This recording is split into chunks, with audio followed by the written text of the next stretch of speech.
from Warwickshire Fire and Rescue Service, who supports the Biker Down workshops in the area. Tom has a great video lined up for you showing how to carry out routine maintenance checks on your bike using the anagram powder to help you remember the key points to check. Let's take a look. Hey, Tom here from Biker Down Warwickshire. I'm going to talk to you today about why powder checks are so important to perform on your machine on a regular basis.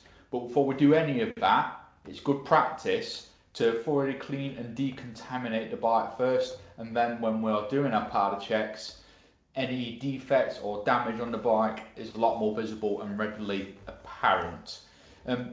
Best thing to use on the bike, obviously there's a lot more exposed metal work compared to another vehicle such as a car, so we want to protect that metal work, so it's often best practice to use a pH neutral cleaner. You can find them in most good motoring shops.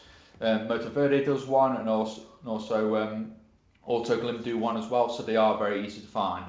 So once we've cleaned the bike, made it all shiny and nice, we will start with P for petrol, or go-go juice if you prefer. It's important to check that you have enough fuel in the tank for any journeys that you're taking, and also any subsequent journeys that you might be taking throughout the week. The most obvious way to check if you have enough fuel in the tank is to check your fuel gauge. If you don't have a fuel gauge, another option could be to reset your trip meter every time you fill up at the garage, and then check your owner's manual for the range of your particular machine and then go off that. The other option, if you don't have a trip meter or a fuel gauge, is to visually check inside the tank and make sure you have enough fuel in there. A phone torch is fine, but please do not use a lighter or matches to check inside of the tank, because what you'll find is that you'll end up being very warm for the rest of your life, where in this case it'll be about 30 seconds, so not very long at all. So before every journey, make sure you have enough dead dinosaurs inside your tank. Now we move on to, so O is for oil. It's important to make sure we check the oil regularly on our bike to make sure it's at the correct level. There's a couple of ways you can check the oil on your bike. First thing we need to do though is get the bike on flat, stable ground. So you can either put it up on the centre stand like I've done here. If your bike doesn't have a centre stand, another way you can do it is get someone to assist you. They'll sit on the bike, keep it level whilst you check the sight glass. Some bikes don't have a sight glass on it, they'll have a dipstick instead, but the principle is very much the same. Get it on level ground, check the dipstick, make sure it's at the correct level. So the level we're looking for here is between the low and the full fill lines on either the sight glass or the dipstick, whichever your bike has. It's key to make sure that you don't overfill the oil, because what will happen is it will make like a politician and crack the crankcase whilst it's under pressure. You don't want it too low either, because what will tend to happen if you have it too low, it will make like capitalism and grind away the inner soul of your bike, because it doesn't have enough oil. The gears and the inner workings will not mesh together as well, and it will start mechanically grinding away at that metal in there. So make sure you fill it to the correct level. Refer to your owner's manual for the correct oil to use in your bike and how often to refill it. Good rule of thumb, replace your oil once a year or every 5,000 miles, whichever comes first. Now moving on to the W is for water or fluids. Every time we clean the bike, we're just wanting to check underneath it just to make sure that the bike hasn't wet itself in the middle of the night.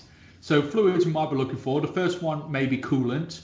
If you have a water-cooled or coolant-cooled bike like mine, as you can see from the radiator above my head, it may leak coolant along the floor. It's very, very obvious. It'll leave a nice indentation on the floor just there. You may not have a radiator. You may have an air-cooled bike such as a smaller moped or scooter, but still check around the floor and underneath all the fairings just to make sure that no fluids have leaked out of the bike. If you do need to top up your fluids, such as your reservoir for your radiator, it'll normally be just above or just below the radiator, and you might need to remove a panel or two to get to it, but that's normally about where it is, okay? It's important that we keep that topped up so that the bike can keep itself cool and stop the engine from overheating. Moving on to damage or drive. So we're looking for obvious signs of damage on the bike, so damage to the fairings, the metalwork, the suspension, anything like that. The most key one we're looking at is damage to the drive of the bike. You may have a shaft-driven drive, you have a smaller moped or scooter, but most motorcycles will have a chain-driven drive like this one. So we're going to look at the chain, pushing the wheel back and forth, checking for any kinks, making sure it's not too tight or too slack. You can find the correct tightness for your specific motorcycle chain in your owner's manual, and you can set that using a ruler as well. The owner's manual will tell you on how to check the slack on your particular chain. Other things we're looking for are damage to the welds of the bike, so we want to look at all the different welds of the bike, check that the paint hasn't come off and there's no signs of any rust behind those. And we're also looking for other damage such as drying out of the hose lines, pinching them, check they haven't dried out and cracked and that they're still flexible. And we're also looking for any damage to the steering of the bike as well, going from full lock to full lock, making sure that there's no snags and it flows nice and smoothly. Now once you've done that, we'll move on to, so E is for electrics. So first things first, put the key in the ignition and turn the ignition on.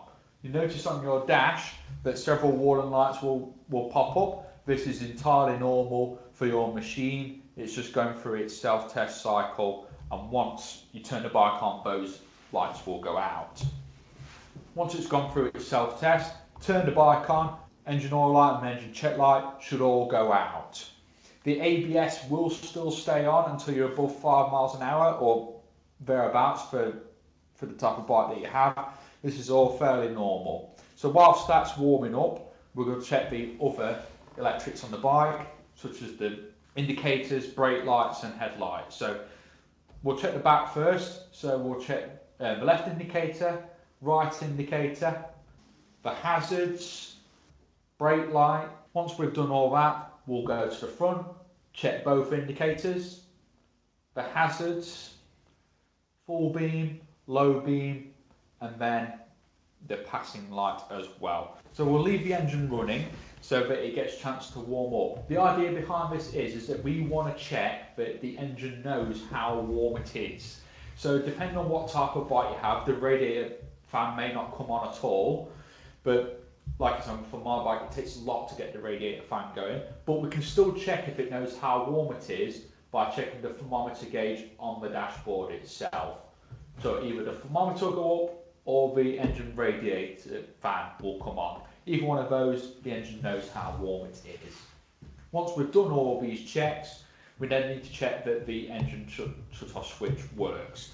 So it'll look fairly similar on most bikes. It'll always be a red switch, it may be a flick switch, it may be a rocker switch like mine, but it all operate on the same principle. Flick that forward and make sure that the engine shut-off switch works. And once we've done all that, we move on to R is for rubber. So it's very important to check the general condition of all the tyres and rubber parts of your bike, because you're essentially entrusting your life to one of these. Now, I'm not talking about a little plastic card filled with fun coupons. This is about the size of the contact patch on your tyre when it's under load going around the corner. It's not a very big contact patch at all, so we're looking for any size of damage on that tyre that could potentially impede that tyre's grip. So we're going to look for the obvious things, so any apparent damage to the tyre, any slashes, punctures, anything like that. We're also going to be looking at the wall of the tyre to check that there's no bulging, tears in the side of that tyre as well. Another thing to check as well, if you have quite an older bike, is to check the tyre's manufactured date. Reason for this is that older tyres tend to dry out over time, and you'll encounter a phenomenon known as dry rot in rubber, which can have an unexpected blowout. So your tyre's 6th birthday should be its last, and it just needs to fade into retirement at that point, okay? So minimum tread depths for motorcycle tyres. For full-size bikes like this one, the minimum tread depth is 1 millimetre, 3/4 of the way across the full length of your full width of your tyre. For moped tyres, the tread just has to be visible, but to be honest, like I said before, you're relying on that tiny contact patch to keep you on the road. I would change the tyre well before it gets to barely visible levels. Moving on to S for stopping and self. So look at stopping first. So before we check the brakes are functioning correctly on the bike, we need to check that the brake fluid reservoir levels are at the correct levels. You can see I have a sight glass on the front of my bike. You may have a plastic canister if you have a sports bike, but the principle is very much the same. So you want it above the lower fill line, but below the upper fill line. We don't want too much fluid in there. So you check the front one, and you'd also check the rear one. It's normally just above the exhaust. You may have to remove a panel or two to see it, but the principle is very much the same. We're also looking for any contamination of the brake fluid as well. If the fluid has a lot of excess air in it, or it's dark or cloudy, it can mean that water has gotten into those brake fluid reservoirs and contaminated the brake fluid, which will lower its boiling point and decrease the efficiency of your braking. So we don't want any contamination of the brake fluid in there at all. So once we check that that's all alright, we need to hop on the bike, and we're going to check the front brake first. So depress the front brake lever and rock the bike gently back and forwards, making sure that the suspension depresses and that the bike doesn't roll anywhere. Same with the rear brake, depress the rear brake pedal, rock the bike back and forth, make sure that the bike doesn't move anywhere. And once we've checked that our brakes are working correctly, we move on to self. Are you ready to ride the motorcycle? So we want to have all our wits about us when we're riding that motorcycle. So make sure you're well fed, watered, and that you're in a good state of mind and a good physical state before you get on the bike. Also, make sure your gear is in good repair as well. Do the reflectors reflect? Does all the armour cover all your various pointy bits? And do the fasteners fasten? Do the poppers pop? All of this to make sure that you have a safe and fun ride. Thanks for joining us on the webinar today. If you're interested in learning more and want to sign up to a Biker Down workshop in the new year, Darren will put the links for this over in the chat. Stay shiny side up and ride safe.